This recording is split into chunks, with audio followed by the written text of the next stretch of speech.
Good afternoon, and thank you for joining us on Across the Fence. I'm Jolie Whitney. Time, it's said, waits for no one. And if you're running late or trying to be early to your next commitment, let our resident chef, Marco Ayala, handle the meal planning. Marco has whipped up some recipes this month that we're calling 30-minute meals in less than 13 minutes. Take it away, Marco. Thank you, Jolie. Hi, I'm Marco Ayala, and I'm here to share another recipe with all of you. And the weather is changing. We are full on in autumn, and the temperatures are dropping. And I think that as the seasons change, also our diet changes a little bit, and we want more comforting food, something that's a little heavier, something that is also like warm and comforting, because it's getting cool. So let me get off my chef's jacket, because along with wanting more comforting food, also, if you're anything like me or anyone I know, you don't want to spend too much time in the kitchen. So how about we have some recipes that are 30 minutes or less? And something that was really nice in the last few days is that my good friend Hans Vischer gave me a call and said, Marco, I want to teach you how to make this really nice pasta dish that I like, and that is so easy and so fast, and it's perfect for any night. So he came over and made it here in my kitchen. So let me show you this speedy shrimp pasta. And this is so good.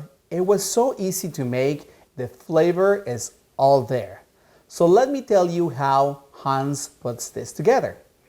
First, you're gonna cook enough linguine for 4 to 6 portions, about 1 pound. Then you're gonna take 2 bunch green onions, and you're gonna finely slice them until you get halfway through the green part. Then you're gonna take about 10 ounces mushrooms, and you're gonna slice them. Over medium-high heat to a large saucepan, you're gonna add 2 tablespoons olive oil. Then you're gonna add 2 cloves garlic and 2 tablespoons sambal. Now, Hans explained to me that sambal is this sauce that he finds in Holland that is actually of Asian origin. However, if you can find sambal in your international aisle of your favorite grocery store, you can always use chili oil. And if you can't find any of that, you can substitute with some pepper flakes and a little splash of vinegar. Remember, you just have to be creative. Once the garlic is lightly toasted, you're gonna add 1 pound shrimp. And you're gonna lightly cook them until they're heated through, but not overcooked. And set the shrimp aside. And now we're gonna construct the base of the sauce, which could not be easier. You're gonna add your sliced mushrooms, cook them well, and then you're gonna add 2 cans diced tomatoes. Cook it over medium-high heat until the sauce is boiling, and then you're gonna add your green onions. Add your reserved shrimp, a little splash of cooking sherry, let it simmer for about 3 to 5 minutes, and it's ready to serve. When people come home, boom, boom, boom, done. And we just came over, got some pasta, put on some sauce on it, and it was delicious, and it was great to catch up with a good friend. And it was really that easy. This is a recipe that you can make any night of the week. It's absolutely delicious, and like I said, it's gonna take you about 30 minutes from beginning to end to have it all ready. We're gonna add a little bit of parsley there, and check that out. A really nice dinner that everyone in the family is going to enjoy.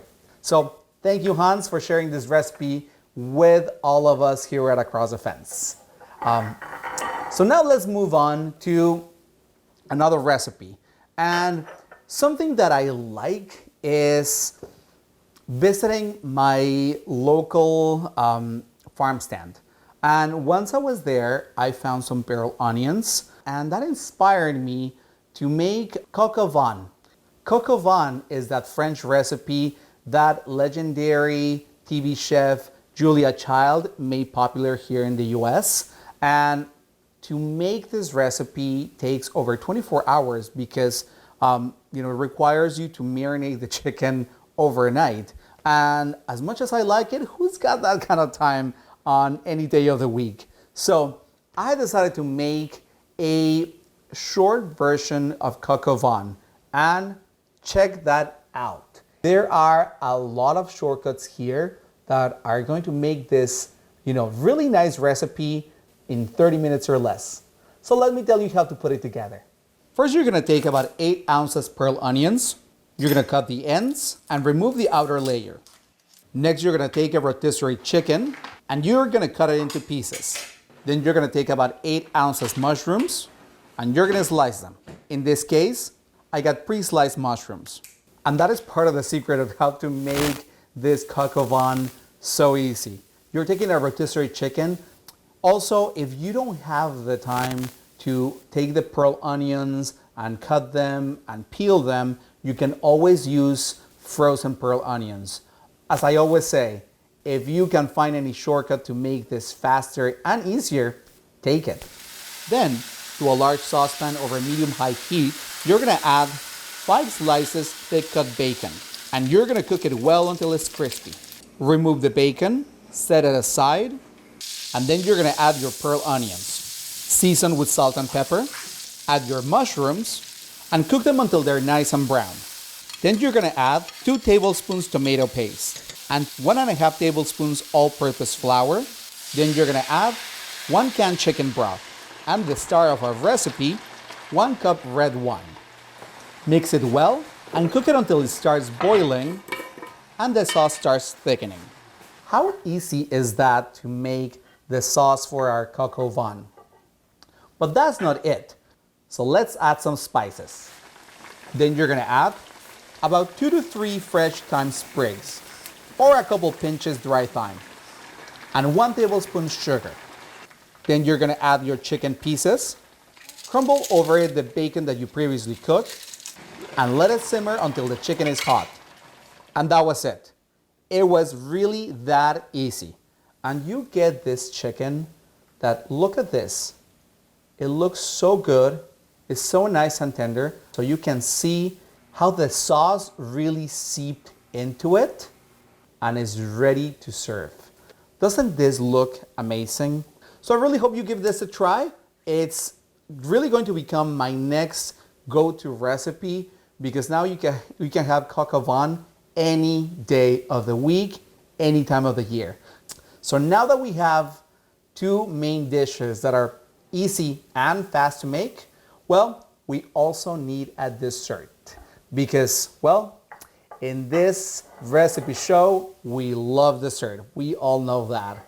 So I wanted to make something that is sweet, that it uses some of our Vermont products, because as we all know, I love using maple in my cooking, but I also wanted something that is not too heavy and is relatively good for you. So that's how I decided to make the cinnamon cranberry oat bars. And look at those little bars. They look great. They look like Rice Krispie treats, and they are packed with fiber. So you're also getting your daily allocation of fiber, which is really important. However, you're doing it while tasting some maple, some cranberries, and some crunchy bars. So let me tell you how to put them together. First, to a large bowl, you're gonna add 3 cups quick cooking oats, 1.5 cups Rice Krispies, 1 cup dried cranberries, and 1/2 cup ground flax seed, 1 teaspoon cinnamon, and 1 teaspoon nutmeg, and combine it well. And that is our secret ingredient, ground flaxseed.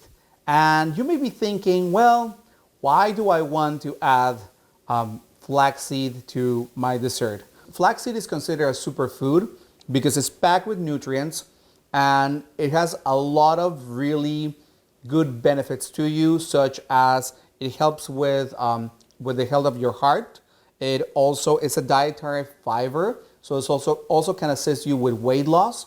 And in this case, it's also adding extra fiber to your recipe. So, what's not to like about it? Then, to a large saucepan, you're gonna add 1/2 cup packed brown sugar, 1/2 cup light corn syrup, 1/4 cup canola oil, and of course, 1/4 cup maple syrup.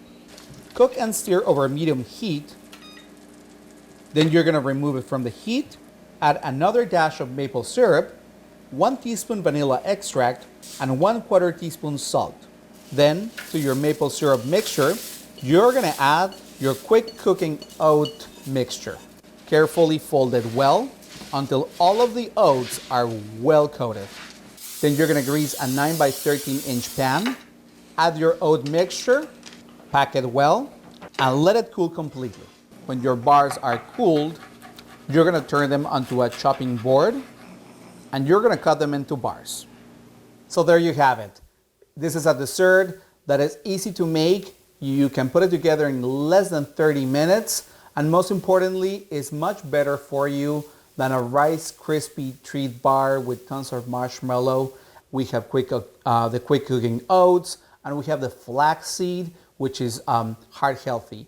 So from all the desserts that you could be eating, this is actually one of the better options for your health. And let me know how you like them by connecting with Across the Fence on social media. So follow us on Facebook, follow us on Twitter, now called X, or you can also subscribe to our YouTube channel where you can find all the content from Across the Fence on a daily basis sent to your computer or your cell phone if you subscribe. Also remember that all these recipes and many other recipes from our archives are available in our website. And on that note, happy fall, and I wish you were here to try this bars Jolay, but I'll make sure to send some over to the studio. Happy cooking.